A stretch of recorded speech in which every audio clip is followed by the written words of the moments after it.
there was ever a time to make an artwork that was easy, lightweight, predictable, this would have been it. But I had an idea, and I couldn't compromise.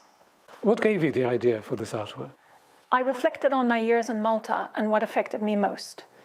And that was, without a doubt, the assassination of investigative journalist Daphne Caruana Galizia in 2017. She was killed with a car bomb, and the case is still unresolved.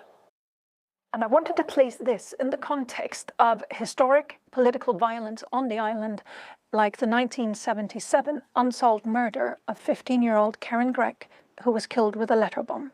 And what really struck me was the dissonance between the solidarity and generosity of the Maltese during the Second World War and these horrific acts of political violence against their own. So how did this context shape your artwork? Well, when I had the idea it was summer, and it seemed simple enough. A sculpture made of limestone and my usual material, copper. But as the concept developed, things got trickier. Because, you see, I had to work with Maltese limestone, and my studio is in Sweden. And that's how Malta temporarily got a bit smaller, when a chunk of it traveled 3,000 kilometers north, only just making it the last stretch to my studio. For me, it wasn't enough that it looked like a bit of Malta's bedrock. It had to be the real thing. Once you received the stone, did things get easier? No, winter got worse and we were thoroughly snowed in.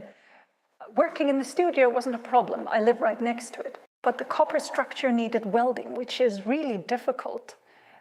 And that's why I set off on what I can only describe as an Arctic expedition to get to my car and drive half a day to a great blacksmith who I knew could weld it.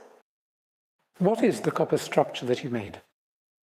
I wanted to create a sculpture based on the Maltese cross, with one of its arms rising out of the limestone.